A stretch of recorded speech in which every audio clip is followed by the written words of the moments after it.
El Lincoln Park Jewish Center y el Centro de Estudios Judíos Torah de Met del 311 Central Park Avenue de Yonkers, New York, presentan su programa Divrei Torah con el rabino Mani Viñas. Te invitamos a visitar nuestro sitio web www.toratropical.com. Shalom.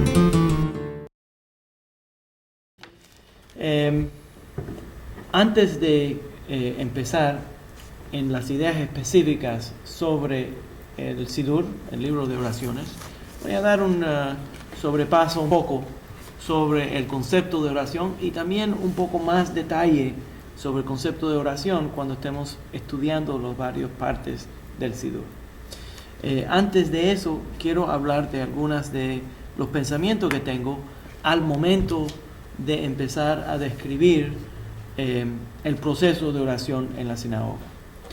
Verdaderamente hay dos diferentes tipos de oración y los Jajamim, nuestros sabios, explican que verdaderamente cuando hablamos de la tefilá, tienes una tefilá que es una oración espontánea que viene del corazón, no tiene que ser organizada y no tiene palabras específicas que uno debería de mencionar. Esa es una tefilá espontánea que viene del corazón. Específicamente, cuando hablamos sobre qué es tefilá, qué es oración, hay varias opiniones que vamos a estudiar a través de este periodo que explican lo que es la tefilá, pero en general, la mayor parte, todos estamos de acuerdo. Algunos de los Jajamim a través de los siglos han dicho que no es necesario, algunos opinaban que no era necesario hacer una oración formal todos los días, sino un tipo de oración informal, por lo menos una oración informal. Y Nachmanides, el Ramban, dice que la tefilá mandada por la Torá es solamente cuando Chas v'Shalom, Dios nos guarde, no cuando hay una emergencia. Algo ha ocurrido y espontáneamente necesitamos la ayuda de Akadosh Baruj Hu, necesitamos la ayuda de Hashem, le pedimos ayuda.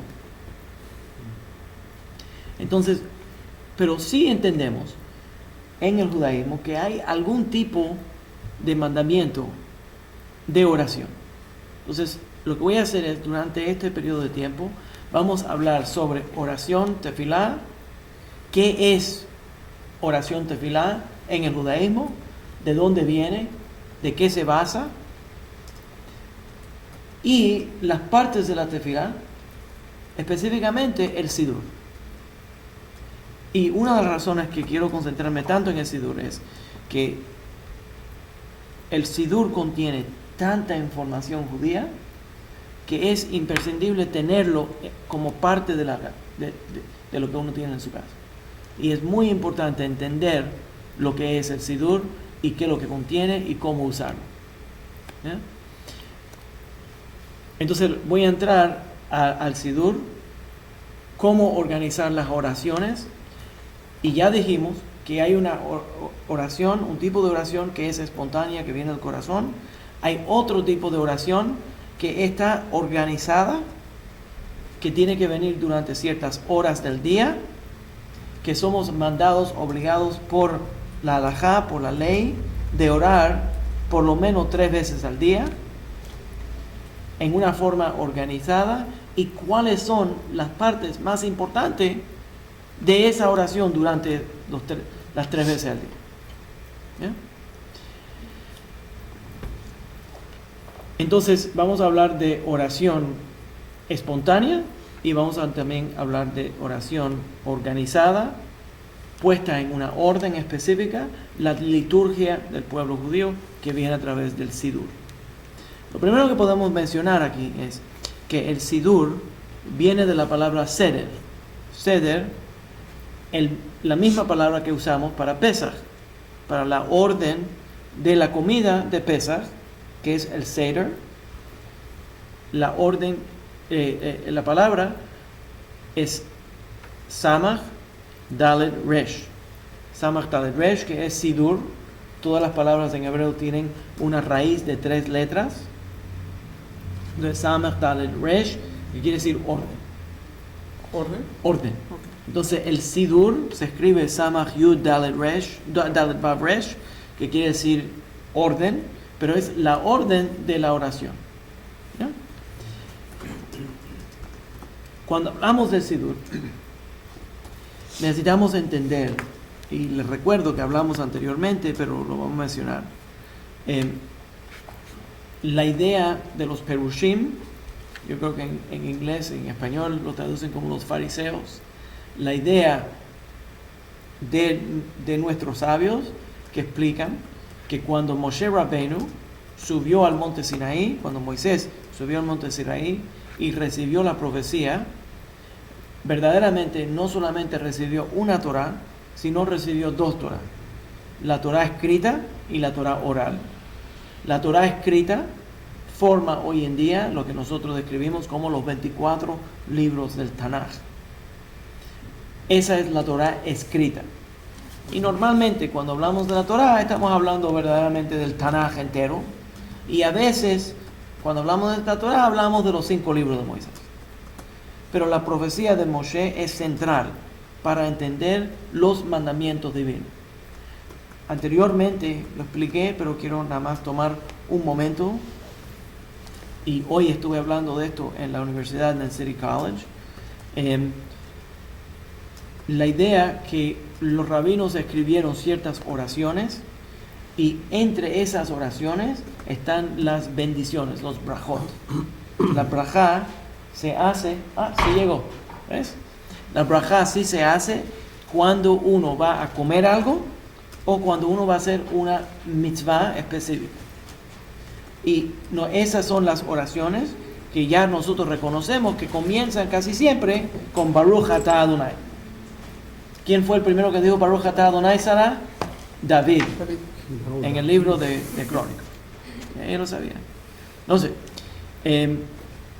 usamos ya ese idioma, Baruch atah Adonai, bendito es Hashem, bendito eres Hashem, Eloheinu melech haolam. Aceptamos que Dios es el que manda, no solamente es Hashem, pero manda en este mundo, y le damos gracias por las cosas que bendijo al crear. Pero cuando hacemos una brajá para hacer una mitzvah, añadimos Asher Kiddushanu b'mitzvotav v'tzivav. Eso quiere decir que nos santificas, nos haces, nos enalteces, nos das, le da valor a nuestra vida. Es otra forma de decir, nos hace santo. Le da valor a nuestra vida cuando nos mandó a hacer esta mitzvah. Entonces, básicamente, en mi humilde opinión, ya lo pude decir una vez, en mi humilde opinión, eso es una de las bases de la teología judía. La base de la teología judía es que a través de hacer los mitzvot, nosotros nos acercamos a Hashem y establecemos una relación íntima con Hashem. Al cambiar la forma que nosotros vivimos, le añadimos santidad a nuestra vida al hacer los mitzvot. Y de esa forma nos transformamos nosotros mismos y transformamos al mundo. ¿Se entiende la idea? Ok. Entonces, un tipo de tefilá, la tefilá más común, verdaderamente todos los días, es los brajot, las bendiciones que se hacen rutinamente. Y el Talmud nos dice que uno debería de decir 100 brajot al día. Por lo menos 100 brajot al día. Ese es el mínimo. El mínimo son 100 brajot al día, 100 bendiciones al día. Y le digo a la gente, si uno entiende que se supone que uno haga 100 brajot al día, quiere decir que te vas a pasar el día buscando oportunidades para decir una bendición. Si te pasas el día buscando oportunidades para decir una bendición, tu vida se transforma. En vez de la gente que son pesimistas, que siempre tienen un problema. Ellos van a una cosa y siempre encuentran una nube. Todo lo demás vieron el sol, ellos encontraron la única nube que estaba en el cielo. Entonces, si uno es una persona que está buscando una oportunidad para decir una brajá, siempre está buscando algo, una bendición, algún tipo de experiencia que, que uno va a dar gracias. ¿Ya? Entonces, ese tipo de la idea de orar. Entonces, esta idea de orar, y por cierto, déjame añadir una cosa más. Déjame terminar esa idea y entonces voy a decir el otro. Es que esa idea de ofrecer una oración o de ofrecer una brajá es transformativa. La persona que se siente que puede dar gracias o que está buscando una oportunidad para orar, para decir una bendición, esa persona se transforma esa experiencia. Déjame un ejemplo de esto. Últimamente a mí me gusta ir al gimnasio. Es un ejercicio para mejorar la salud. El lugar que a mí más me gusta decir la brajá, Sheakol Nieve Baró, es ahí en el bebedero del gimnasio. ¿Por qué? Porque cuando uno llega ya todo sudado, cansado, y quiere tomar agua, entonces lo que quiere es tomar enseguida agua. Pero si tomas un momento, tomas una pausa, dices una bendición, y entonces te tomas el agua, es una experiencia transformativa. Y transforma todo el gimnasio en como un lugar sagrado. Entonces todos los días cuando yo llego allí, me siento, wow, estoy haciendo un acto de transformación al Planet Fitness de Yonkers. Ellos no me pagaron por el anuncio, pero no vamos a hacer tomar. Ok. Entonces, lo que estoy diciendo es que los brajot, la intención aquí es que sean transformativos. Ahora, mucha gente, una de las preguntas favoritas que a mí me hizo un joven, los jóvenes siempre hacen preguntas simples, pero los demás le da miedo hacerlas. Y la pregunta es, ¿por qué Dios quiere que nosotros hagamos una oración? En la palabra, Dios es el Todopoderoso, creó al mundo. ¿Qué se gana Él? ¿Qué se gana Él con que yo me pase el día recordándolo a Él? Si yo le digo a un joven, tiene que decir 100 bendiciones al día. Dice, ¿cómo eso ayuda a Dios que yo diga 100 bendiciones al día? Y la respuesta es que eso no ayuda a Dios. El sistema de oración y el sistema de los mitzvot y el sistema de los brajot no es para ayudar a Dios, sino es para ayudarnos a nosotros.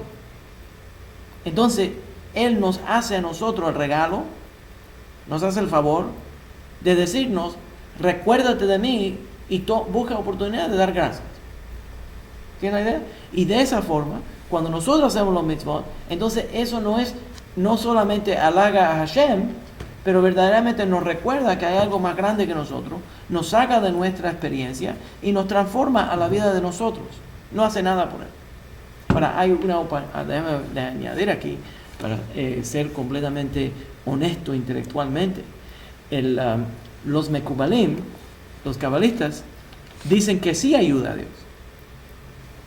Los mekubalim dicen que las oraciones, esto está, por cierto, en el Reshit Chochma, siglo XVI, XV-XVI, Eliyahu Davidas, en el libro Reshit Chochma, dice que las oraciones y los mitzvot crean un canal. Ese canal permite restablecer, y los mekubalim en general hablan de esto, permite restablecer las conexiones en el cielo que permiten que las bendiciones que Akadosh Baruj Hu tiene para nosotros puedan bajar. En otra palabra, no es solamente que Dios está tratando de mandar a nosotros, sino nosotros tenemos que crear una forma, un canal para recibirlo. ¿Se entiende? Ok. Entonces sí es un tipo de transformación. Los mekubalim dicen que lo que ocurre en este mundo es como un espejo de lo que está ocurriendo en el mundo espiritual. Entonces cuando nosotros, Chas v'Shalom, hacemos algo mal o hacemos algún tipo de pecado, entonces eso causa un daño en el cielo y no permite que la energía baje completamente a la tierra. Y por esa razón Dios está muy molesto con nosotros, porque Él quiere darnos mucha bendición, pero el ser humano está bloqueando las bendiciones que Él quiere darnos. Es una idea muy transformativa, porque lo que quiere decir es que si uno lo entiende, que verdaderamente Dios tiene mucho para darnos, pero nosotros somos los que no le permitimos que Él nos lo dé. ¿Ya?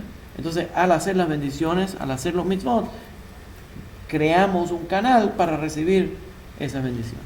Ok. De todas maneras, lo más importante es que la tefilá se tiene que hacer todos los días. Nos ayuda a nosotros a hacer la tefilá. Y el Talmud va tan lejos de que dice que los ángeles en el cielo esperan que nosotros hagamos las oraciones y entonces ellos responden. Entonces el cielo entero está esperando las oraciones de nosotros para ellos también poder orar. Las oraciones del ser humano, desde el punto de vista del Talmud y de nuestros rabinos, son más altas que las oraciones de los ángeles. Y nosotros sabemos a través de las visiones de los profetas que los ángeles se pasan el día entero, todos los momentos, orando y bendiciendo, enalteciendo el nombre de Hashem. Pero la oración del ser humano es mucho más preciosa que la oración de un ángel, por la razón de que el ser humano es un ser carnal, físico, y podría escoger no hacerlo. Pero el ángel no tiene la libertad de escoger. Entonces el ángel automáticamente lo va a hacer. Tiene que hacerlo. Pero el ser humano escoge hacerlo, y esas oraciones son hasta más importantes todavía. Y otra cosa que se debería mencionar es que el rey David, cuando escribió los salmos, a través de la profecía que recibió al escribir los salmos, también escribió otro concepto, y eso es que los animales, la tierra, las montañas, los árboles, todo lo que está en la naturaleza, también le ora a Hashem. También alaba a Hashem. ¿Cómo alaba a Hashem? Sirviendo su función. Sirviendo su función. Y toda la naturaleza, quiero explicarlo desde el punto de vista de los Mekubalim, toda la naturaleza automáticamente sigue su naturaleza sin revirarse contra la naturaleza. ¿No? El perro siempre es perro. No se vuelve jirafa. ¿Se entiende? El elefante siempre va a ser elefante. No se va a volver una jirafa. No va a sorprender, siempre va a ir, va a pegar un elefante siempre. ¿Tú me entiendes? Siempre va a ser lo que es.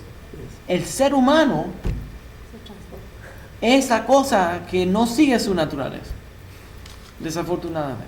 Y nuestra naturaleza, desde el punto de vista de la Torah, es volvernos sirvientes de Hashem. Entonces, una forma de entender esto es que la función normal del ser humano, que le nace al ser humano, es orar. Y lo sabemos, porque si vemos a los niños, vemos que los niños, nadie tiene que enseñarle a orar. Los niños automáticamente empiezan a orar. Ahora, le podemos dar algunas ideas de cómo orar, pero les nace a los niños pedir algo especial. Entonces, es innato, es parte de la naturaleza humana. ¿Ya? ¿Se entiende? Ok. Entonces, tenemos que hablar sobre la orden de cómo se va desarrollando esta idea de la oración. Entonces, los Perushim explican que Moshe Rabbeinu, Moisés, sube al monte Sinaí, recibe allí dos Torah, una Torah que es la Torah escrita y otra oralmente, explicando cómo aplicar la Torah escrita. Eso ya sabemos. Cuando va pasando los años, Moshe se lo da a Yehoshua, Yehoshua va pasando a los Zekenim, a los profetas, y eso se va pasando de generación en generación. Esa es la Torah Sheba'al Peh. La Torah Sheba'al Peh es lo que nosotros estamos haciendo ahora mismo. La Torah Sheba'al Peh es estudiando, aprendiendo Torah juntos, repasando la Torah. No es solamente el estudio de la palabra que está escrita en la Torah, en lo físico, en el texto de la Torah, sino hablando de ella, expandiendo nuestro entendimiento. Eso se va pasando de generación en generación. Y habían sistemas de cómo explicar la Torah escrita. Ese sistema ya nosotros hablamos de eso y tenemos un video sobre el Pardes, cómo se explica el Perush, Remes, Drash y Sod. Los diferentes niveles de explicación, cómo se va desarrollando el entendimiento de la Torah oral junto con la Torah escrita. Ok. Van pasando los años, tenemos enemigos, somos esparcidos, exiliados de nuestra tierra, entramos al exilio, específicamente en Irak. Cuando el pueblo judío está viviendo durante estas dificultades, primer siglo, segundo siglo, Rabbi Yehuda Hanassi, uno de los grandes maestros de ese periodo de tiempo, crea una comisión entre los rabinos para empezar a escribir, encapsular en pequeñas notas la tradición oral. Esas pequeñas notas es la Mishnah. ¿Ya? Se escriben en 6 libros de la Mishnah. Eso se llama el Shas. ¿Ya? Shisha Sidrei Mishnah. Las 6 órdenes de la Mishnah. Pero no escribieron toda la tradición oral. Simplemente escribieron las notas sobre la tradición oral. Ahora, la razón que nada más escriben las notas sobre la tradición oral es por la razón de que es prohibido por la ley judía escribir la tradición oral.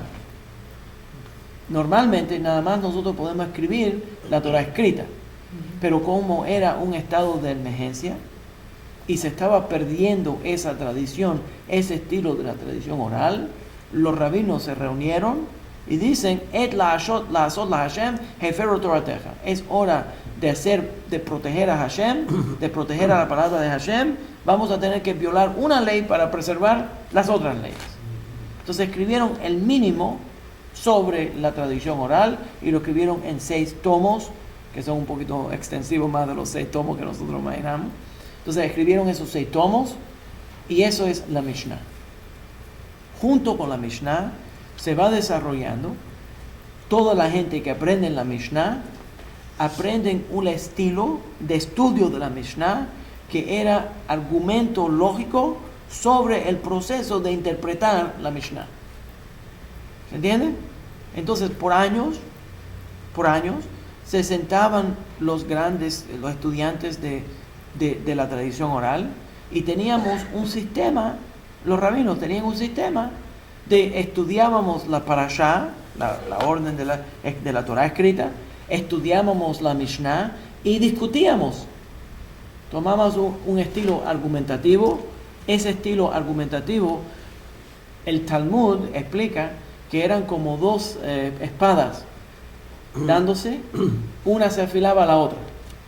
Entonces cada uno tomaba otra diferente posición y de esa forma desarrollaban cómo aplicar la ley y cómo interpretar la tradición oral. ¿Se entiende? Ok. También existía el Braita. El Braita era la forma de escribir que se escribieron ciertas otras enseñanzas que no están dentro de la Mishnah.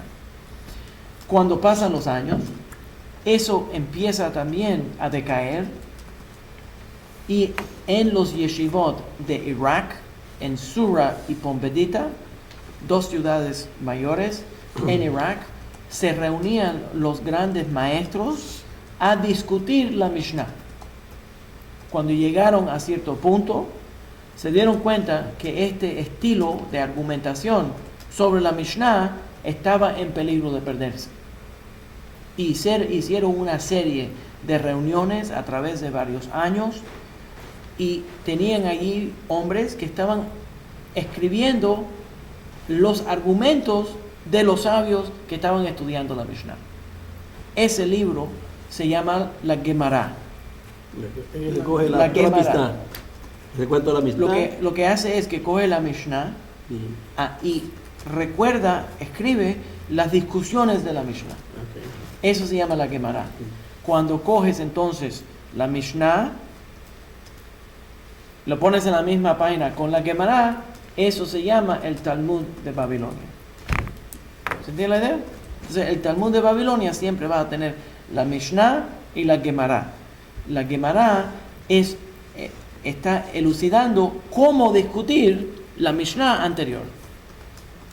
Entonces la persona que empieza a estudiar, primero estudiamos la Mishnah, entonces estudiamos la Gemara. La Gemara te va a enseñar cómo estudiar la Mishnah. ¿Señores? Viceversa, ¿o no?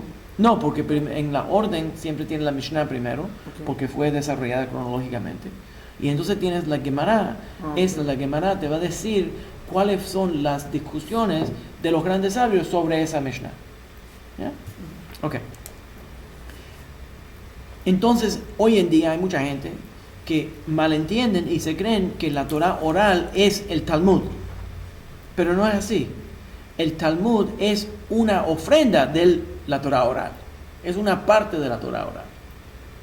Y por esa razón, cuando empezamos a estudiar la Torah oral, empezamos a ver, ok, Abaye tiene una opinión, Rafa tiene otra opinión, Rabbi Ishmael tiene una opinión y Rabbi Akiva tiene otra opinión. Esos son los clásicos que se van a discutir, ¿ya? En el Talmud. Entonces, la pregunta es, bueno, espera un momento.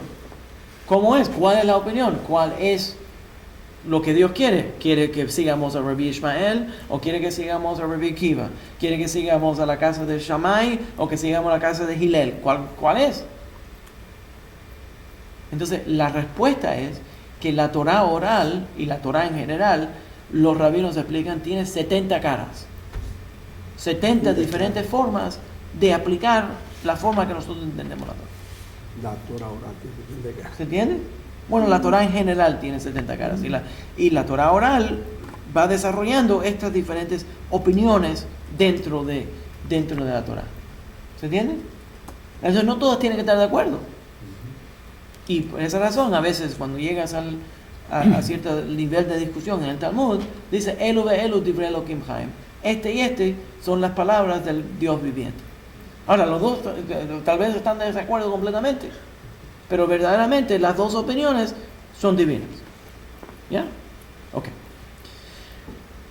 También hablamos en la tradición oral que tenemos el Midrash. ¿Qué es lo que es el Midrash? Una colección de leyendas, historias, eventos, parábolas que van explicando la Torah.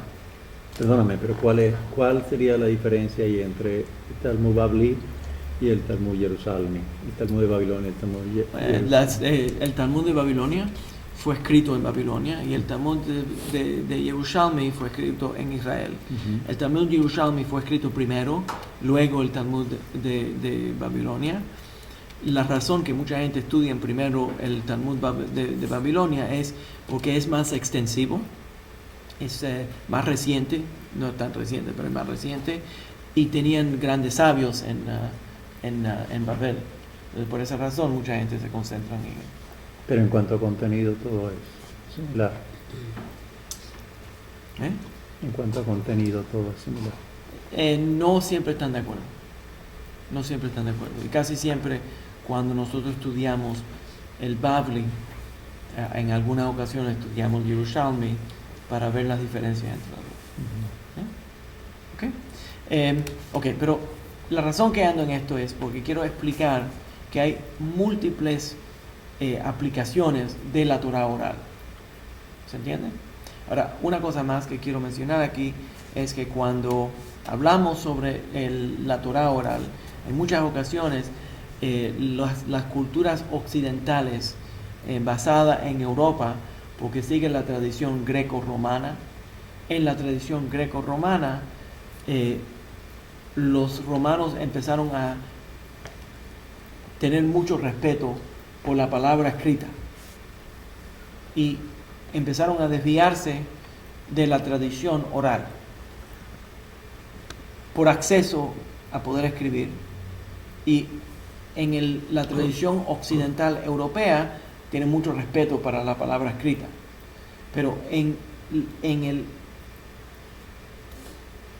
el este y entre la comunidad judía la tradición oral tiene mucho valor, y la crítica que la gente hace sobre las tradiciones orales es que, bueno, a través de los siglos podría cambiar, en la transmisión podría cambiar, pero si lo tienes escrito, no va a cambiar.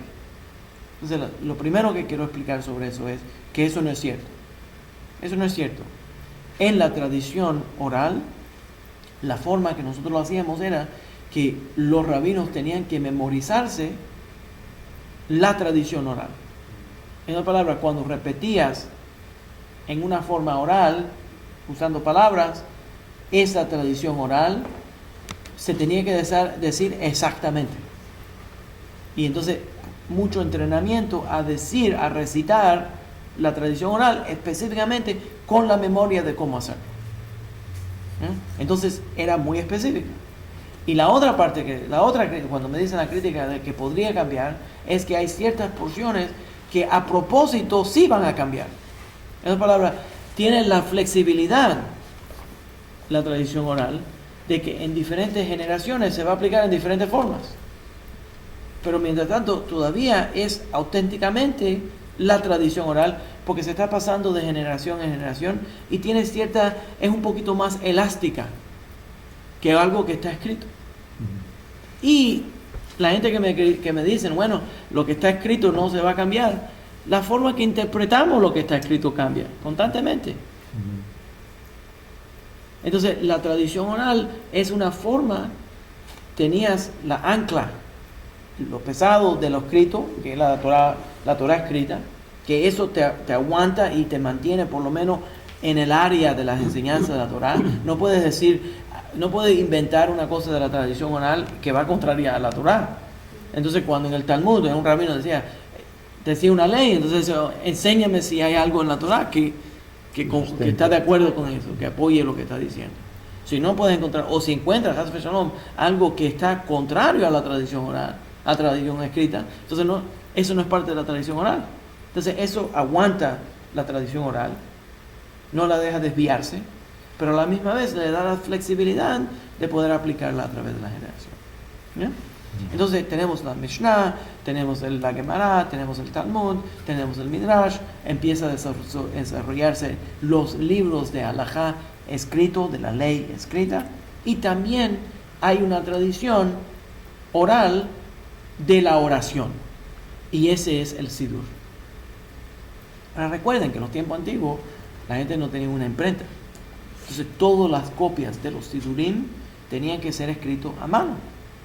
Todas las copias del Talmud tenían que ser escritas a mano. ¿Ya? Entonces, cuando uno iba a ciertas comunidades en parte del mundo, había personas que no sabían leer ni escribir, pero se sabían las oraciones de memoria. Otros no se sabían las oraciones de memoria y tenías hombres educados, específicamente que se memorizaban todas las oraciones. No tenían un sidur y se memorizaba todas las oraciones y él el que guía. Esa persona normalmente se llama el Hazán. El Hazán. Y hay una ley en el Shulchan Aruch, en el Código de Ley Judía, que dice que si una sinagoga nada más tiene dinero para emplear o a un Hazán o a un rabino, deberían de poner a un Hazán. ¿Ya? El Hazán es más importante que el rabino. Porque lo memorizó todo. Lo memorizó todo. Se memorizaba todas las oraciones, no tenían sidurim, entonces la única forma de seguir la oración era que el Hazán recite esas oraciones. Era clave, muy importante, que la gente puedan hacer. Es lo básico. Y hay otras aplicaciones, innovaciones que se hicieron a través de los siglos para acomodar a la gente que no tenían acceso a los libros o que tal vez no sabían ni leer ni escribir, y los sabios sí sabían leer y escribir. Entonces la responsabilidad de esos profesionales de ayudar a la gente que no podían leer ni escribir. Entonces déjame dar un ejemplo de esto. El primero es la Amidah, que se llama también el Shmone Esrei. La Amidah es una oración que se hace parada, por eso que se llama Amidah. Amud quiere decir parado. La persona se para con los pies juntos. La posición está recordando la experiencia de los profetas, especialmente Ezequiel, cuando vio a los ángeles y nada más tenían una sola pata. ¿Una sola qué? Una sola pata, un pie nada más. Parados en un solo pie. Oh, En un solo pie. ¿Se entiende? No tienen dos pies. los ángeles no tienen los pies. Correcto. Tienen más de uno. Sí. ¿No leíste la versión? Dos piernas. Dos piernas. No tiene una. Oh, eso no lo sabía. Fíjate. Voy a mirar, ¿sí? Eso hay que tener. Sí, No, porque no estamos sé. mirando, lo que estamos mirando es fotografía de ángeles, por eso es el problema. Pues no- Bueno, fotografía no tienen, pero está dibujos de lo que... Sí, sí, dibujos. Dibujos imaginativos. Sí, sí, Pero sí. no, Isaías y Ezequiel, cuando vieron los ángeles, vieron ángeles que tenían múltiples alas y un solo pie. ¿Por qué tiene un solo pie? El ser humano, de acuerdo con los Mekubalim, tiene un pie en cada mundo. ¿Se entiende? Tiene un pie en el mundo físico y un pie en el mundo espiritual. El ángel nada más tiene un pie, porque nada más está en una sola. ¿Y los lugar. ángeles tienen nombres? Claro que sí, dependiendo de su labor. Por ejemplo, Rafael, Gabriel, cada uno tiene su... Pero esa es su Misión. su misión. Rafael, Refuael, la sanación de Hashem. Gabriel, la fuerza de Hashem. Mijael, quien es como Dios. Cada uno por su nombre se conoce su trabajo, su labor. ¿Ya? Ok. Entonces, en la Amidá, la persona parada toma la posición de subir al nivel de los ángeles. Y los rabinos de la Gran Asamblea escribieron, y no se vamos a entrar a mucho más detalles sobre esto, pero es por sobrepaso, escribieron una orden de oraciones que son 18 párrafos. Eso se llama la Amidá o Shmoneh Esrei. Shmoneh Esrei quiere decir 18. Escribieron estos 18 párrafos y cada uno empieza y termina con una bendición. Entonces son 18 oraciones que forman la Amidá o el Shmoneh Esrei. Originalmente se llamaba el Shmoneh Esrei. Esto durante el periodo, para el fin del segundo templo y cuando termina el segundo templo. Estos son los Anshe Kenes de la Gedolá, los hombres de la gran asamblea que empiezan a escribir muchas de las oraciones que tenemos en el Sidur hoy en día, a apuntar las oraciones y a crear nuevas. ¿Ya? Y hay varias razones por qué crear nuevas. Pero escribieron esta oración del Shmoneh Esrei, de las 18 párrafos con las 18 bendiciones. Y eso es lo que nosotros hemos parado. Y normalmente se suponía que uno lo haga silenciosamente. ¿Por qué silenciosamente? Porque en ese proceso de estar silente y parado, recto, con los pies juntos, estás copiando los ángeles y esas oraciones están yendo directamente al cielo. Los rabinos entonces se dieron cuenta que hay mucha gente que no saben las oraciones y que no han podido memorizarse las oraciones. Es muy difícil. Entonces hicieron la repetición del Shmoneh Esrei. ¿Cuál es la repetición del Shmoneh Esrei? Cuando hay un minyan, ese minyan de 10 hombres judíos está orando juntos, entonces el Shliach Tzibur, el que es el mensajero de la congregación, que es el líder que está dirigiendo la oración, va a repetir después de decir la Amidá en una forma privada, en voz baja, lo repite en voz alta. Y durante el tiempo que estamos hablando, cuando se creó el Shmoneh Esrei, directamente después de la destrucción del segundo templo, especialmente en Yavne, Rabban Gamliel el segundo instituyó más todavía la repetición del Shmoneh Esrei. La gente, toda la congregación, oía la repetición del Shmoneh Esrei, todo el mundo parado. ¿Cuál es la razón de que todo el mundo estaba parado? Porque alguna gente sabían leer y ya se sabían las oraciones. Otros no sabían leer y no se sabían las oraciones. Entonces, si se sientan los que ya dieron la amidad, y la única gente que se quedan paradas son los que no sabían la amidad, entonces hacemos quedar mal, pasan la pena, la vergüenza, la gente que no sabía. Entonces todo el mundo se hacía como si no sabían. Y cuando repetían la amidad, toda la congregación se mantenía parada durante la repetición de la amidad. ¿Se entiende? Ok. También se añadió, ahora, originalmente se llamaba el Shmoneh Esrei, pero se le añadió una oración adicional, y eso fue por los colaboradores que estaban colaborando con los romanos.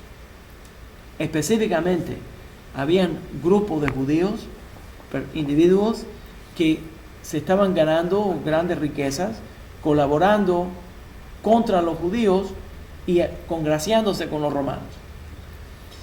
Y los rabinos se dieron cuenta que esto le estaba haciendo gran daño a la comunidad judía, gran daño a la comunidad.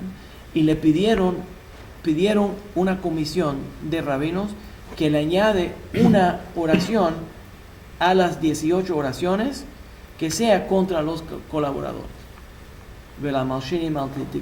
Esa es la oración. El rabino que fue escogido para escribir esa oración fue el rabino que era más reconocido durante ese periodo de tiempo por perdonar y amar a su prójimo. En otras palabras, no estaban buscando a alguien que siempre le encuentra el mal a los demás, sino estaban buscando una persona que siempre apaciguaba y siempre buscaba una forma de suavizar la situación, y él fue el que escribió la oración contra los colaboradores. Desde entonces el Shmoneh Esrei ya no era Shmoneh Esrei, ahora 19, no es 8, no es 18. Entonces le cambiaron el nombre para Amidah. ¿Ya? Para la Amidah, parada. ¿Se entiende? La oración parada. Entonces, en el Talmud, especialmente en la Gemara en Brajot, cuando hablamos de Tefilá, verdaderamente estamos hablando de la Amidah. Pero antes de escribir la Amidah, ya existía oración. ¿Y cuáles son las oraciones que nosotros hacíamos en los tiempos antiguos? Especialmente durante el primer templo, después de la destrucción del primer templo, cuando el pueblo sale al exilio. ¿Cuáles son esas oraciones? Y la otra pregunta es, bueno, nosotros sabemos que en los tiempos bíblicos la gente traía sacrificios de animal al templo. La pregunta que existe entonces es, bueno, ¿esa es la única tipo de oración que se hacía? Y sabemos que eso no es el caso. La gente entraba, especialmente cuando tenías un sacrificio, un korban hatat, por ejemplo, un korban hatat, que es cuando una persona peca. Alguien pecó. Sé que es increíble creer que alguien pecaría, pero alguien pecó, hizo algo mal, trajo el sacrificio, y no solamente traía el sacrificio, sino confesaba también su sacrificio, confesaba su pecado.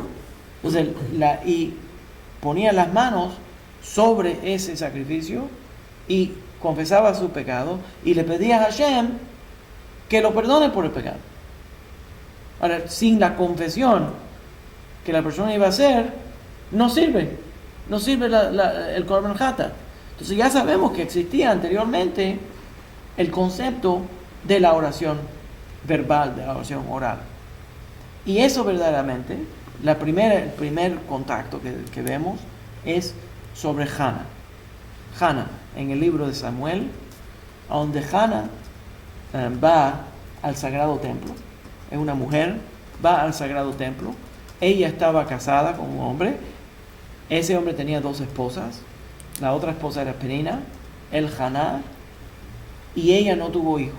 Esa es la oración, esto nace el profeta Samuel. ¿Ya? Entonces ella va al sagrado templo y empieza a orar en el sagrado templo, y el sacerdote, Eli, le dice a ella: ¿estás borracha? ¿Qué estás haciendo? Entonces ella le dice: no, yo no estoy borracha, estoy abriendo mi corazón a Hashem. Y entonces se da cuenta que esto no es una mujer que está borracha, sino simplemente está expresándose. ¿Ya? Me imagino que lo que ocurrió fue que ella estaba muy emocional y estaba expresivamente expresándose, y él pensó, tal vez hay algo mal con ella, tal vez está borracha. ¿Ya? Entonces, ya sabemos que existe una tradición de oración a Hashem. También hay otra, y esa otra es un mandamiento directo en la Torah a los Kohanim.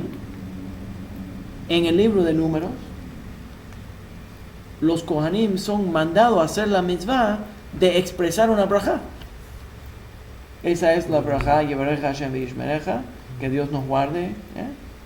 Entonces, esa oración, las tres partes de la oración, específicamente, Hashem le dice, dile, cuando quieras bendecir, exprese esta oración. Entonces ya sabemos que existe oración dentro de la Torah que es oral y que no es necesariamente junta con sacrificio. Para mencionar una cosa más aquí, es que no solamente estamos haciendo oración cuando queremos dar gracias o cuando vamos a pedir algo, sino mucha oración también acompañaba sacrificios por pecado. Y una de esas oraciones es el vidui, que es la confesión del pecado. ¿Entiendes? Ahora lo menciono porque tengo algunas personas que estudian mis videos, que son cristianos. Es increíble, ¿no? Entonces, y a veces les gusta molestarse. Mira, hay un señor que se pone allí a poner comentarios. Yo no sé por qué, si le molesta tanto lo que yo enseño, ¿por qué sigue viniendo? Parece que le molesta, le gusta. Los masoquistas. ¿Tú sabes la conversación entre el masoquista y el sadist? ¿Cómo se dice sadist? ¿Qué? El sadist, el sadista, ¿no? ¿Sadista? ¿Sadismo? Sádico. Sádico. ¿Sabes la conversación? El masoquista le dice al sádico, abúsame, maltrátame, humíllame. Y el sádico le dice, no. Anyways, entonces, esa es la forma que lo molestaba. Okay. ¿Todo bien? Ok, ¿podemos seguir? Good. ¿Dónde estábamos? No estábamos en masoquista. No, del hombre que le escribe, el cristiano. Oh, sí, no, ya terminé. Okay. Anyways, el punto es que ellos me escriben y me dicen a mí que la Torah dice que la única forma que uno puede recibir perdón por el pecado sería a través de un sacrificio. Y entonces me dan la bobería de que este hombre, Dios, mitad hombre, mitad Dios, o una tercera parte de hombre, no sé lo que es. Anyways, al fin es un ser humano que también era Dios, que él es el sacrificio por el pecado. Entonces hay varias respuestas. Número uno es que eso no es el caso. No requiere sacrificio. Recibir perdón de Hashem no requiere un sacrificio. Y se lo puedo comprobar. El libro de Jonah.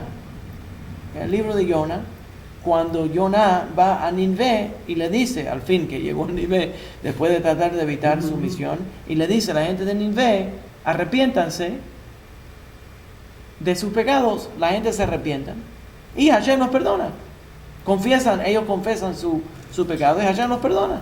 Si Hashem perdonó a los malvados de Nínive, ¿cómo no va a perdonar al pueblo judío? Entonces, ya sabemos que, entonces también podemos, el otro problema es que no podemos decir que Dios quiere un ser humano, un sacrificio humano. Si pide un sacrificio, tiene que ser, estábamos hablando anteriormente de esto, si pide un sacrificio, tiene que ser un animal, no un ser humano con ciertas características. Con ciertas características. Entonces, eso es una forma ridícula. Pero el punto es que cuando se ofrecían los sacrificios de animal en el templo, se acompañaban los sacrificios de animal en el templo con oración. Y cuando no habían sacrificios de animal en el templo, también se hacían oraciones. Y cuando existía el templo, la gente en sus casas también se unían y oraban. Entonces siempre existió durante la tradición hebrea, en la tradición hebrea, un sistema de oración oral, de un sistema de oración a través de los labios hablando de Hashem. Entonces, el Sidur es parte de la tradición oral, y como el Sidur es parte de la tradición oral, hay diferentes versiones del Sidur. Recuerden, en el Talmud hay diferentes opiniones que se presentan. Entonces, la tradición oral va a tener diferentes versiones. Y también, a través de los años, a través de los siglos, diferentes versiones del Sidur se fueron escribiendo. Y a través de los siglos, se le añadieron piyutim al Sidur. Ciertos poetistas, escribieron poemas que se le añadieron al Sidur, al libro de oraciones. Antes de entrar a los piyutim, quiero explicar el desarrollo de la oración. Lo primero que sabemos que es lo típico de la oración judía es el recitar el Shema. El recitar el Shema todos los días, por la mañana y por la noche. La recitación del Shema es clave, y durante el periodo del primer templo y después de la destrucción del primer templo, cuando el pueblo es exiliado, lo que parecía una oración durante ese periodo de tiempo era la recitación del Shema. La gente se reunía, decían el Shema junto, y entonces alguien hablaba, especialmente si tenía un rabino o alguien que estaba estudiando Torah, hablaba sobre las porciones de la Torah, no necesariamente la porción, porque todavía no había la porción, Ezra y Nehemia no aplicaron eso, pero estudiaban una porción de la Torah, y luego un grupo de rabinos escribió el Kadish. El Kadish es una oración que normalmente lo llamamos como la oración de memorial, cuando alguien de luto, cuando alguien muere, Yitkadal ve'itkadash Shemer Abba. Entonces esa oración se decía no por luto, sino se decía, eso se llama el Kadish de Rabbanan. Cuando uno estudiaba Torah, se terminaba con una oración en arameo que era exaltando el nombre divino y diciendo durante esa al Israel ve'al Rabbanan ve'al Talmidehon ve'al kol Talmidei Talmidehon, que sean bendecidos los rabinos y los sabios que están estudiando Torah. ¿Por qué? Porque los rabinos y sabios están enseñándole Torah al pueblo judío. Es el Kadish. Es el Kadish de Rabbanan. Sí, Kadish de Rabbanan. El de Rabbanan. Es decir, que aunque sea, como usted dice, una oración de luto, pero realmente hay una... No, luego se volvió una oración. Después se volvió pero una oración. Antes no era una oración. Se volvió una Antes oración. era una oración simplemente inspirada por la experiencia de oración. Era una forma de expresar adoración al nombre divino. Kadish de Rabbanan. Kadish de Rabbanan. Hay diferentes versiones del Kadish. ¿Ya? Algunos son más cortos, otros son más largos. Hay 5 diferentes versiones del Kadish para diferentes ocasiones. Entonces el Kadish de Rabbanan se hacía específicamente después del estudio de Torah. Y todavía hay muchos grupos que cuando tienen un minyan, cuando tienes un minyan que ha estudiado Torah, se puede decir un Kadish. Aquí he tenido ocasiones donde alguien tiene Yizkor, alguien tiene el Yahrzeit Ashkenazi, el meldado, el aniversario de la muerte de alguien en la familia, quiere decir Kadish. Y estábamos estudiando Torah, teníamos un minyan. Cuando terminamos, dije una Mishnah y recitamos el Kadish. ¿Se entiende? ¿Ya? Son 5 diferentes, wow. O sea, no, hay otros varios, el pero mismo sitio que tenemos, el estamos más 5, común, ¿verdad? sí. Yeah. Sí, diferentes. Sí, son diferentes, más cortos, más largos, yo he visto. Sí, sí. Sí, ¿verdad? Yo digo, bueno, pues, sí. ¿Lo notaste? Sí, hay unos más largos, unos más Por supuesto, cortos. sí. También el Kadish, por cierto, se le añade, vas a ver, y ahora cuando vengas en Shabbat lo vas a ver, le añadimos un Hatzi Kadish casi siempre, o un Kadish Shalem, que es un Kadish entero. Hafid Kadish quiere decir medio Kadish. Medio Kadish. Entre las diferentes porciones de la oración. Entonces, terminas una porción de oración, tienes un Kadish que marca que terminaste, y entonces empieza otra porción. Pero el más famoso es el Kadish. Lo vas a notar. Cuando yo repito la Amidá, y entonces ahora vamos a sacar la Torah. Entonces se hace un Kadish Shalem, un Kadish entero, ¿ya? Y eso separa la oración de Shacharit y la lectura de la Torah. Separa y crea como un puente a la misma vez. Lo va uniendo, pero va marcando la separación entre ellos. Hay que tener minyan para decir Kadish, Sí. o medio Kadish. Sí. Y vamos a hablar sobre las razones por el minyan también, ¿ya? Ok. Entonces, normalmente se hacía el Shema, se estudiaba un poco de Torah, se hacía un Kadish. Esa es la oración. Va pasando el tiempo, se le añade la Amidah Shmoneh Esrei, va pasando el tiempo y se le va añadiendo, después de la destrucción del templo, segundo templo, se le va añadiendo salmos y piutim a través del tiempo, se van añadiendo salmos y poemas escritos por grandes sabios, y eso se vuelve la oración. ¿Ya?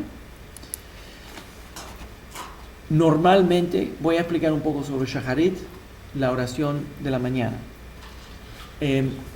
La orden normal de la oración de la mañana es, empezamos con los brajot, el seder de brajot, la orden de brajot, que normalmente, por cierto, el Talmud dice que esas oraciones que se dicen por la mañana no se dicen así como un rito del Sidur, sino se iban haciendo mientras uno se iba despertando por la mañana. Entonces, te ponen los pantalones, dice una de las bendiciones. Las diferentes, no, en este caso no te aplican. Entonces, esa persona va diciendo esas oraciones y poco a poco va diciendo, empieza las oraciones, y entonces está la orden de los korbanot. La orden de los korbanot es porque la tradición hebrea de oración organizada hoy en día es basada en la idea de que cuando teníamos el templo sagrado, se hacían ciertas órdenes de sacrificios durante el día, 3 órdenes de sacrificios en el templo. Nosotros hoy en día hacemos 3 órdenes de oraciones en la sinagoga o en privado. ¿Verdad? El Talmud también va y conecta, por cierto, no solamente a los korbanot, no solamente a los sacrificios, sino también a los patriarcas. ¿Ya?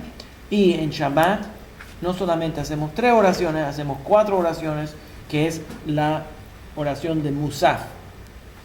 Ahora, normalmente no van a verlo porque está conectado, y esta vez lo vas a ver, este Shabbat lo vas a ver. Después de la lectura de la Torah, terminó Shacharit. Hicimos la Haftarah, leímos de los profetas, y entonces terminó Shacharit. Pero como es Shabbat, añadimos una oración adicional, otra segunda Amidah. Esa segunda Amidah es por el Musaf, por la oración adicional que se hacía en el templo por el día de Shabbat. También se hace en Rosh Chodesh y también se hace en las fiestas, en los días de Yom Tov. ¿Se entiende? Esas son, entonces, durante la semana son 3 órdenes de oración, durante Shabbat son 4 órdenes de oración, y en Yom Kippur 5. ¿Se entiende? Okay. Todo por los adicionales sacrificios que se hacían en el templo. Otros entonces explican que verdaderamente son 3 oraciones por los patriarcas Abraham, Isaac y Jacob. ¿Se entiende? Ok. Por cierto, la primera oración del día es Arvit, que es la noche. Y durante la noche los Kohanim cogían lo que quedaba de los sacrificios durante el día y lo quemaban en el altar central del templo de Jerusalén. Se ofrece el Shema, se le da la bienvenida a la noche, se reconoce que Dios controla el día y la noche, la oscuridad y la luz, ¿ya? Se dice el Shema y se hace la Amidah. Ese es el arbitrio. Por la mañana entonces empezamos con los brajot y entonces tenemos la sección sobre los korbanot. Se hace un repaso sobre los korbanot, los sacrificios diarios, durante ese principio del Shacharit, y termina con una oración que dice: Yehi Ratzon, que sea tu voluntad, Hashem, que nuestro estudio de los korbanot, nuestro estudio de los sacrificios, ahora mucha gente ustedes siempre llegan tarde, entonces no lo van a oír. Yo a los sacrificados de aquí, llegamos a las 10:30, está mal. Está arrepintiéndose aquí delante de todo el mundo. Okay. Entonces, no estoy serio. Entonces, termina esto con una oración que dice: como hoy en día no tenemos el sagrado templo, nosotros queremos ofrecerte los sacrificios que nos pediste que demos, pero como no podemos ofrecerlo porque el templo está destruido, entonces nosotros le pedimos que acepte nuestro estudio y nuestra oración de los labios, que acepte eso en lugar de los sacrificios que estuviéramos ofreciendo en el sagrado templo. ¿Ya? Entonces, después de hacer el repaso de los korbanot que se hacían diariamente en el sagrado templo, hay un estudio de Torah, todos los korbanot, todos los sacrificios, a dónde se hacían y en qué partes del templo se ofrecían y cuáles eran ese Umekomán. Esa porción va explicando todo eso y es de la Mishnah. Segundo, perdón. Tienes 3 preguntas. Ok. Después de ese estudio, entonces se hace cómo se interpreta la ley, cómo se interpreta, esto viene del Sifri, cómo se interpreta la ley, cómo se aplica la ley por la tradición oral, usando la lógica de la tradición oral, cómo se interpreta esa ley de la Torah escrita a la Torah oral. Y la razón que hacemos esa oración es que la única forma que podemos justificar esa falta es a través del estudio de Torah. Entonces, cuando hacemos todo este estudio de los sacrificios, lo hacemos como parte de un estudio de Torah, y ese estudio de Torah nos acerca a Hashem. Preguntas. A ver, tienes 3 preguntas aquí. Una, ¿en qué momento es más adecuado decir el Tikkun HaKlali? Otra, en la Amidah, cuando se repite en Modin Anachnu, se debe decir Modin de Rabanam. ¿Y a qué hora del día, hasta qué hora del día hay plazo para decir la tefilá de Shacharit? Okay. Nosotros vamos a entrar a las horas en otro tema, en otra ocasión tiene que regresar. Esto va a ser parte de la orden. Right. El Tikkun HaKlali no es una oración formal y no es necesario. Es una práctica instituida por Rav Nachman de Bratslav. No es una oración formal y no es judaísmo normativo. Es una práctica hasídica. No quiere decir que son contrario a decir el Tikkun Klali. No, absolutamente, en lo más mínimo, no soy contrario a decir el Tikkun Klali, pero no quiero mezclar la oración formal de Shacharit con ese tipo de una lista de salmos. 10. Sí, una lista de salmos escrita por Rav Nachman de Bratslav. En cualquier momento del día se puede decir el Tikkun HaKlali, pero específicamente ahora mismo estamos hablando de Shacharit. ¿Está bien? ¿Y cuál era? Ginny no te cree que estamos en vivo. Ginny. ¿No cree que estamos en vivo? No cree que estamos en vivo. ¿Por qué? Pensaba que todo esto era grabado. No me digas. Sí. ¿Sí? Sí. Porque a veces cuando yo ando, empiezo a andar y no importa lo que la gente pregunta. No, saludos al Rabí, ¿cómo lo queremos aquí en Colombia? Y yo quiero mucho a los colombianos también. Ni se diga. No, de verdad. No, de verdad. Mi segunda madre era colombiana. Cuando yo era un niño. Mi segunda madre, Fidelia, siempre me crió muy bien. Me cuidó mucho. Ok. Pregunta. Nada, ella no. ¿Puedes repetir el orden del Shaharit? Dijo que es el Baruchot. Primero empezamos con Brachot, que son las bendiciones. Y entonces entramos a los Korbanot, que son los sacrificios. Y entonces hacemos 2 órdenes de estudio de Torah. El primero da una explicación, es de la Mishnah, da una explicación de a dónde se hacían los sacrificios y cuáles eran las reglas de los sacrificios. ¿Ya? Ese es un Mekomán. Y entonces después de eso se hace un estudio, muchas comunidades hacen un estudio de cómo interpretar la ley diaria de la tradición oral, de la tradición escrita. ¿Entienden? Entonces, y la razón es porque este estudio de los sacrificios, este repaso de los sacrificios es una forma de estudio de Torah.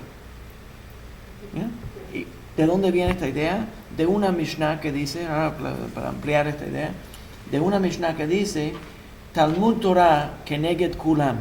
El Talmud Torah es como hacer los mitzvot. Entonces, si estudiamos, queda la idea de que si estudiamos los mitzvot es como si lo hubiéramos hecho.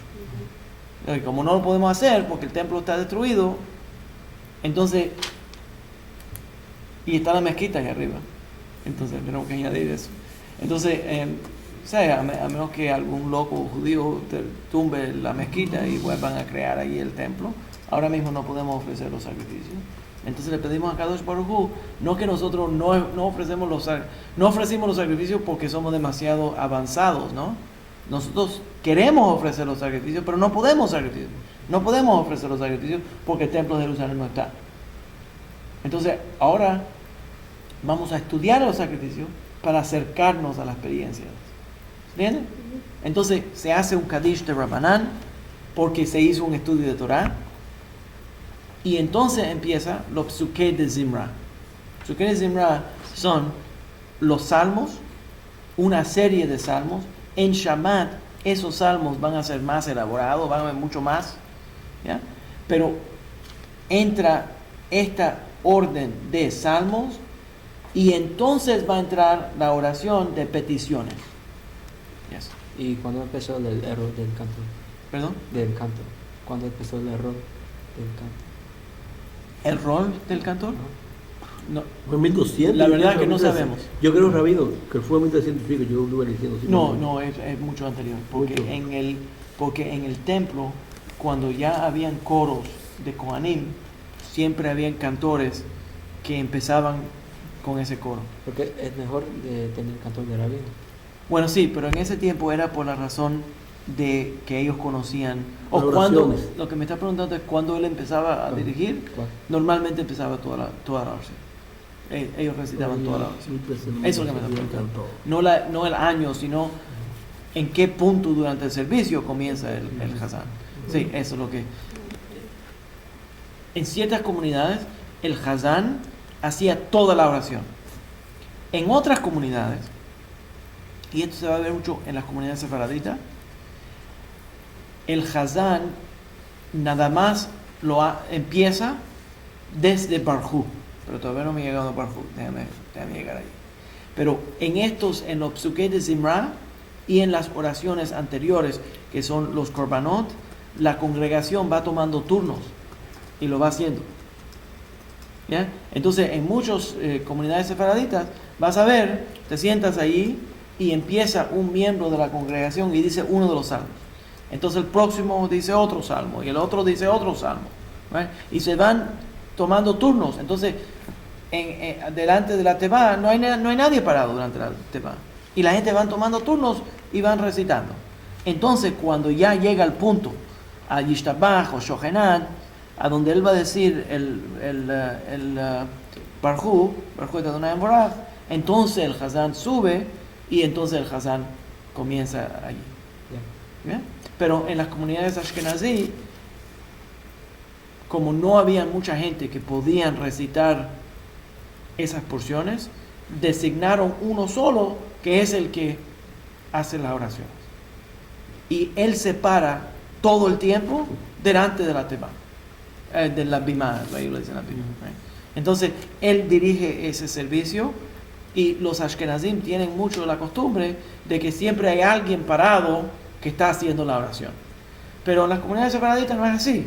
En la comunidad sefaradita todo el mundo está sentado por una gran porción del servicio, y nada más se sube el Hazán a la teba cuando va a hacer el Barjú et Hashem Boraj. Pero vamos a llegar ahí. Entonces empieza la sección formal de los salmos, empieza con Baruch She'amar, y lo que hace es que es una oración escrita por los Anshe Knesset HaGedolah, los hombres de la gran asamblea, que esa oración es una bendición extensiva. Bendito sea el que dijo y hizo, y empieza a formalizar que los piyutim, los salmos que vamos a hacer, los salmos y las oraciones que vamos a hacer, son para alabar al que creó todo el mundo, y de esa forma todos los salmos que se van a hacer están unidos a esa braja. Por esa razón, por cierto, el Shulchan Aruch, el código de la ley judía, prohíbe hablar durante el periodo de tiempo después del Baruch She'amar. ¿Por qué? Porque enseguida que hablas, causas una pausa entre las oraciones de Baruch She'amar y todos los diferentes salmos. ¿Se entiende la idea? Y se supone que todos estén unidos, porque entonces todos esos salmos son parte de la oración de Baruch She'amar. Están unidos. ¿Okay? Entonces, Baruch She'amar, los salmos. En Shabbat los salmos son más extensivos. Todos los salmos que están en la orden del Sidur de Shacharit son salmos para alabar a Hashem, alabar a Dios. Y normalmente podemos decirlo de esta forma: cuando quieres pedirle a alguien algo, lo primero que haces es darle un complemento. ¿No crees? Te da un complemento y entonces le pides.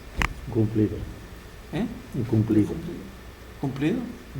¿Qué quiere decir eso? Es más en español se usa. ¿Sí? Un cumplido. ¿Qué quiere decir eso? Complemento.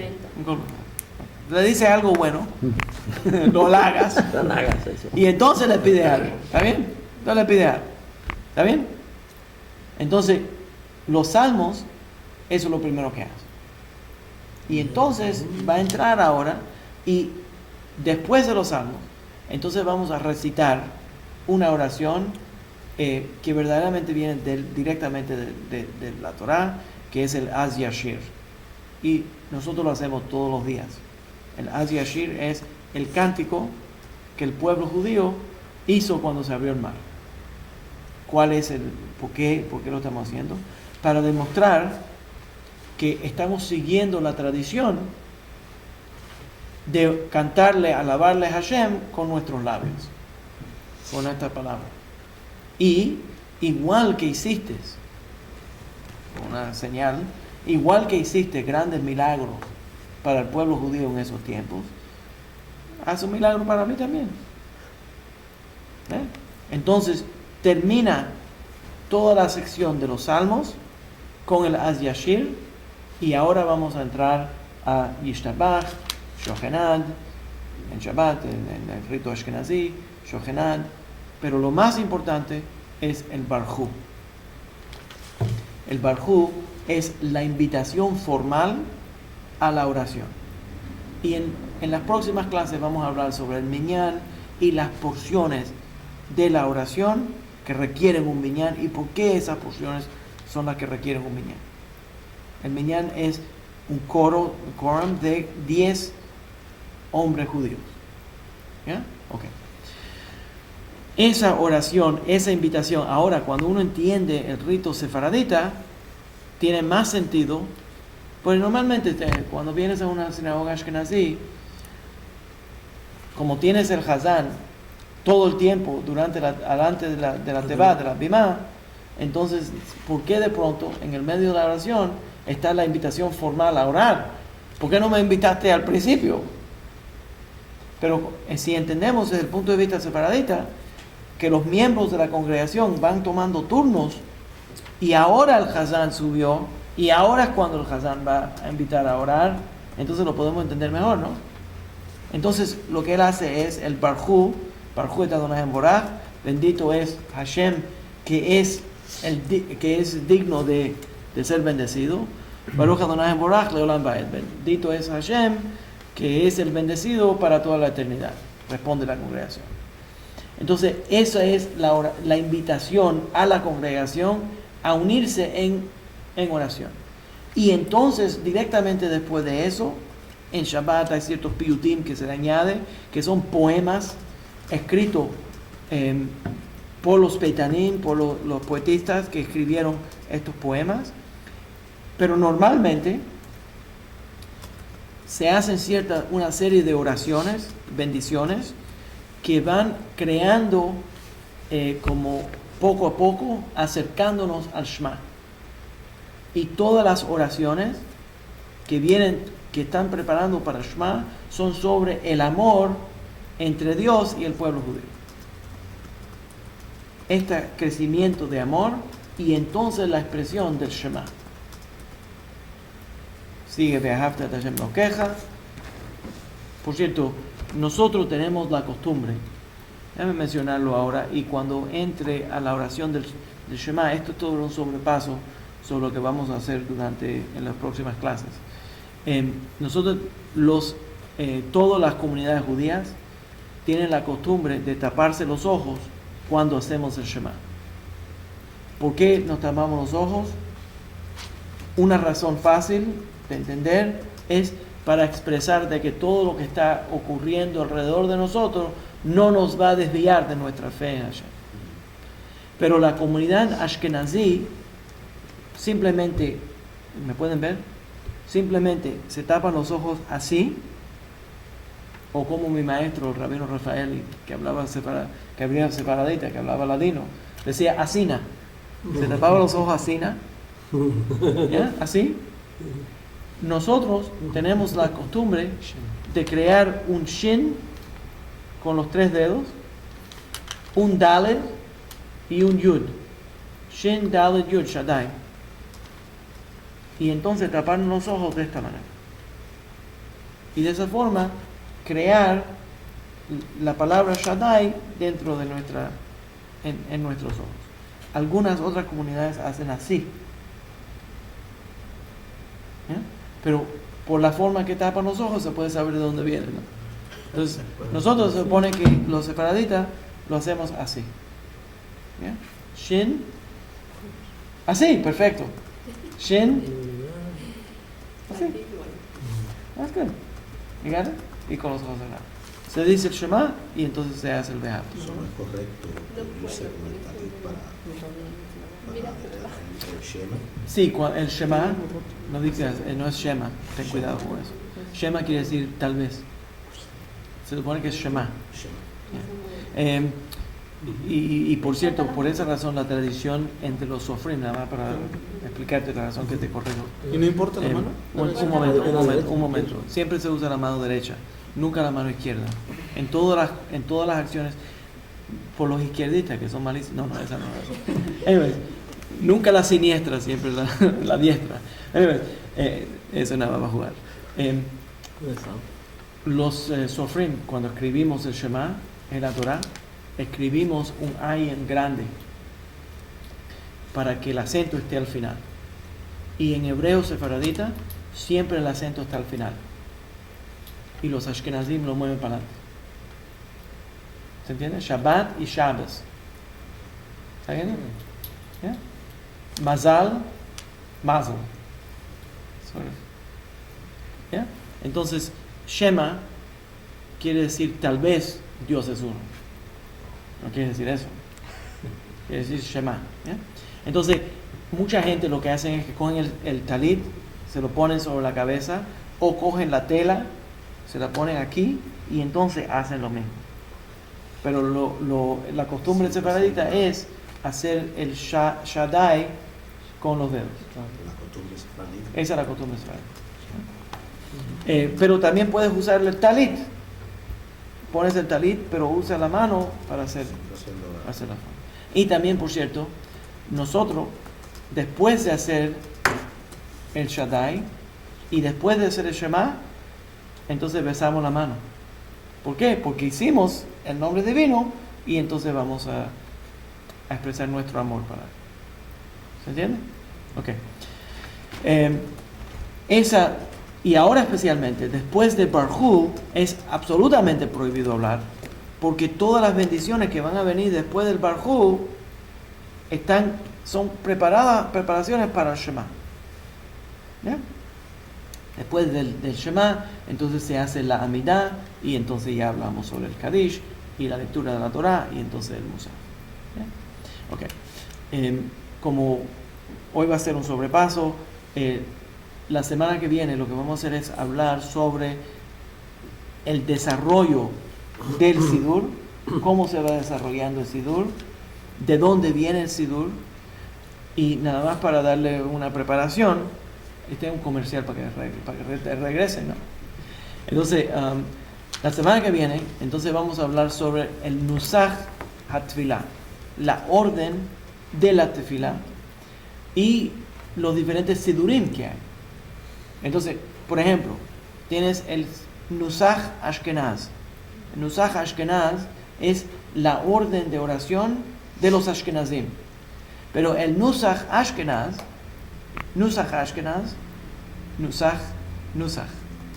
¿está viendo? ¿Sí? El Nusach Ashkenaz de los Ashkenazim verdaderamente tiene 5 diferentes versiones. Y todas son Ashkenaz. Incluso el Nusach Hagra, que es el Nusach del Gaón de Vilna, que ya ustedes lo conocen por nuestro estudio de... ¿Te acuerdas del Gaón? De Gaón de Vilna. Entonces, eso es uno de los Nusachot. Nusach quiere decir la orden, el rito. Tienes el Nusach Sefarad, Nusach Sfard, que es verdaderamente Ashkenazí, pero lo llaman el Nusach Sefaradí. Los Ashkenazim lo llaman el Nusach Sefard. Y la razón que lo llaman Nusach Sefard es que ellos cogieron, y esto normalmente existe dentro del mundo de hasídico y especialmente polaco, pero entró al mundo en general hasídico, que era una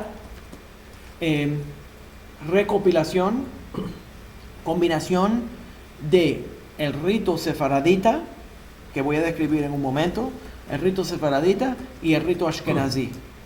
Cogieron elementos cabalísticos del sidur sefaradita y se lo añadieron al sidur ashkenazí. Entonces es verdaderamente un rito ashkenazí con algún saborcito de Kabbalah. Y eso se llama el Nusach Sfard.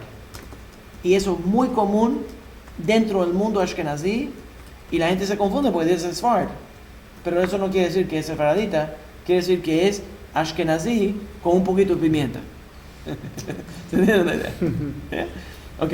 Y entonces tienes otro Nusach que se llama el Nusach Ha'ari, Nusach del Arizal, que de acuerdo con los Hasidim y específicamente Chabad, es la orden de oraciones de acuerdo con el Ari de Tzfat. ¿Ya? Pero no todo el mundo está de acuerdo que ese Nusach que Shneur Zalman de Liari lo llama el Nusach Ari es verdaderamente el Nusach de Ari, porque el Arizal nunca escribió un Sidur. Y hay 2 sinagogas en Tzfat, una ashkenazí y una sefaradita, que los dos dicen que están siguiendo la tradición del Ari. ¿Se entiende? Entonces no sabemos por seguro que ese es el Nusach Ari, pero ellos dicen que ese es el Nusach, que esa es la costumbre del Arizal. ¿Entiendes? Ok. Tienes el Nusach que nosotros le llamamos sefaradita, que es sefardí, que es el rito español y portugués. Y no es solamente porque yo sé que los judíos sefardítas somos los mejores, pero tengo que decir que ese sidur verdaderamente podemos probar de que ese sidur fue el sidur original de Amram Gaon, porque todo lo que él escribió eran respuestas a las preguntas de la comunidad sefaradita que estaba en España, y el sidur que él compuso, y nosotros vamos a hablar sobre Amram Gaon, que vino antes de Saadia Gaon, y las cartas que él escribió a España, que forman el sidur español y portugués. Pero también hay otros. Entonces tienes el Nusach Edut HaMizrach. El Nusach Edut HaMizrach también le dicen sefaradí, pero verdaderamente no es sefaradí, es de las comunidades del este. Entonces tienes la gente de Irak y las comunidades de Irán siguen el Edut HaMizrach, que se parece al rito español portugués, ¿ya? Pero no es igual, y tiene elementos de las enseñanzas del Ben Ish Chai metidos dentro de ese sidur, ¿ya? Entonces tienes también otro Nusach, están apuntando, imagínense, pero no lo pueden ver por el video. Hay otro Nusach que es Aram Soba, que es el Nusach de los judíos de Siria. Hay otro que es la orden de Tefilá, sí, la orden de Tefilá de Yemen, el sidur de Yemen, que los yemenitas, que es el Nusach Atfilá de Teiman, esa verdaderamente es el sidur escrito por Maimónides, por el Rambam, y algunos elementos de las enseñanzas del Rambam entraron al sidur español portugués, que por cierto ese sidur, bueno, vamos a hablar de eso. Y entonces el Rambam en el Mishneh Torah tiene los elementos del sidur de él, y la comunidad teimaní aceptó al Rambam como su líder, su maestro, y ellos siguen todo lo que él opina. Entonces el sidur de la comunidad yemenita es verdaderamente el sidur de el Rambam. Y entonces tienes también el sidur que se llama Romaniota. Ese sidur es el sidur de Roma, de Italia, pero específicamente de Roma, de Grecia. Y recuerden que los judíos sefaraditas, españoles y portugueses, se transfirieron para Grecia, y hay dos comunidades que siguen todavía el rito griego. Ese rito griego no es sefaradita, era la comunidad que vivía en Grecia antes de la invasión de los judíos españoles y portugueses. Y los judíos, y fue en masa tan grande, por ejemplo en Salónica, que es Grecia, en Salónica, esa invasión de judíos españoles y portugueses que vinieron fue tan grande que cogieron control de todas las sinagogas, menos algunas, y esas sinagogas se mantuvieron en su camino de la oración original de Grecia. Hay dos comunidades, una está en Grecia y la otra está aquí en Nueva York. En el Lower East Side hay una sinagoga que se llama Kehillah Kedoshah Janina, y eso no es sefaradita, sigue el rito griego. Hay otra Nusach Atfilá, que es el Nusach Atfilá de los italianos. Ese es el rito que más se parece al rito español portugués. Entonces, cuando yo estuve en Jerusalén, caminé casi 2 millas para ir a la sinagoga italiana, y lo que encontré interesante es que estaba a 2 millas del hotel donde yo estaba, tenían un museo de la comunidad italiana, judía, y allí en Shabbat tienen los servicios, y me encontré que la mitad de la sinagoga eran judíos españoles portugueses, que dicen, esto es lo más cercano a la costumbre española portuguesa. Entonces, una vez al mes tienen el servicio español portugués, y el resto del tiempo es el servicio italiano, ¿ya? pero es el que más se parece al servicio español-portugués. ¿Ya? Entonces, vamos a hablar sobre las diferentes, yo hice una lista, las diferentes ¿Dónde queda nusajot. esa sinagoga? ¿Jerusalén? Sí, en Jerusalén. ¿Qué parte? Tendría que buscarlo. También hay otro que es el Nusach HaTfilah de los marroquí, ¿ya? Que no es el español portugués. ¿Ya? Ok. Ya vamos a parar ahí. Y había uno que era el Sidur francés, pero ese Sidur francés se unió ahora y casi se lo comió el Nusach Ashkenazi. Durante las próximas semanas, entonces lo que vamos a hacer es hablar sobre el desarrollo del Sidur, la orden de oraciones en los diferentes Nusajot, los Makamot y el Nusach HaTfilah de los Ashkenazim, la tradición de cómo se hacen las oraciones de acuerdo con los Ashkenazim, cómo se hacen las oraciones de acuerdo con los Sefaradim, las diferentes versiones del Kaddish, las diferentes versiones del Shmoneh Esrei, y por qué hay este cambio en las diferentes versiones,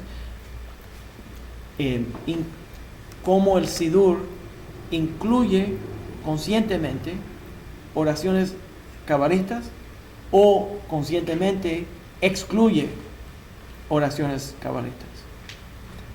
La creación del Shmoneh Esrei, la repetición del Shmoneh Esrei y por qué ciertas porciones requieren el minyan, la repetición durante la repetición del Shmoneh Esrei se incluye la Kedushá y cómo se incluye la Kedushá y todas estas porciones para que sean expertos también en el Sidur. ¿Queda una pregunta por ahí? El Sidur de Ascro, del Sefarad, ¿ese es Nusach España o marroquí? Ninguno de ellos. Bueno. El Nusach de ArtScroll Sfard es lo que yo les describí, es el rito ashkenazí con algunos elementos cabalistas. Es el rito hasídico. No tiene nada que ver con Sefarad. Sefarad, ok. Bien fácil se puede equivocar. Sí, Porque yo me equivoqué. ¿se entiende? ¿Qué más? Pues es que quedaron preguntas, pero ya para las próximas clases que tienen que ver ya específicamente con horarios, con si hasta qué horas, si les puedes dar un horario, hasta qué horas arranca Shacharit hasta... Eso lo vamos a entrar. Eso todavía hay que llamar de brazo. Por eso no ya. las consideré. Quiero darle ¿Quedó algo ahí? No. Ok. Quiero darle una idea más que yo lo encuentro emocionalmente importante. Cuando nosotros vamos a entrar a la oración de Shacharit, tenemos una regla. ¿Cuál es la regla? Nos ponemos el talit y entonces después de ponerle el talit nos ponemos tefilín. Y eso sigue una regla, una ley, alajá, que dice que la mitzvah que uno hace todos los días, hay una razón emocional por esto. La mitzvah que uno hace todos los días se hace primero y entonces la mitzvah que uno hace menos a menudo se hace después. Entonces, como todos los días nos ponemos el talit, porque se pone Shabbat también, entonces nos ponemos el talit primero y entonces los tefilín. ¿Sabes cómo se aplica?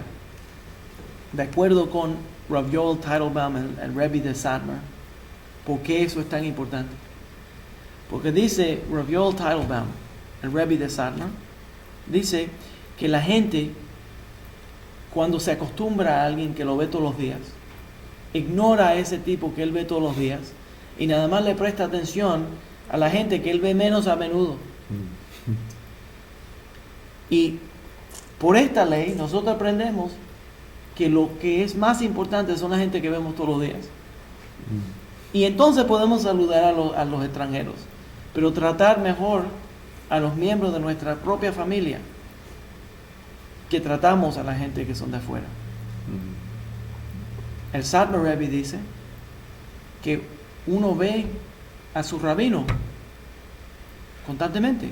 Ustedes vienen aquí, nos vemos todas las semanas, nos vemos constantemente. Cuando viene este rabino desde lejos, entonces, todo el mundo se vuelve loco. Ese gran rabino que viene desde lejos. Pero ¿qué pasó con el rabino que normalmente ustedes me ven toda la semana? Entonces dice el Satmar Rebbe que uno debería de tratar mejor al común que al extranjero. Yo creo que es muy importante entender eso. Que si no se... Decirle que me traten bien, entonces. No, en otras sí. palabras. Sí.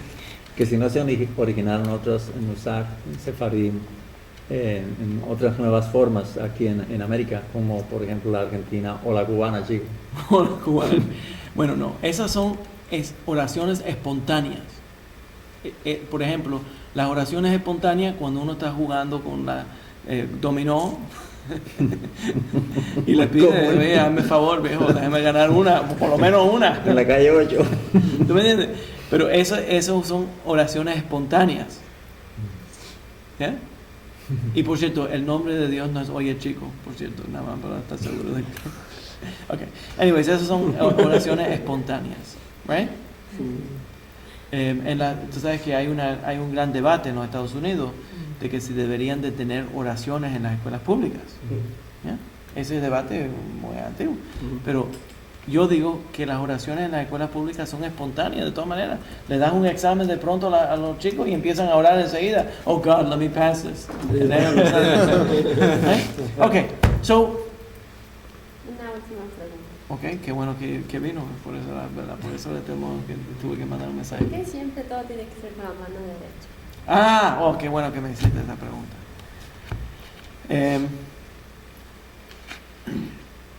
Además de que, bueno, hay mucha... Puede ser izquierdista.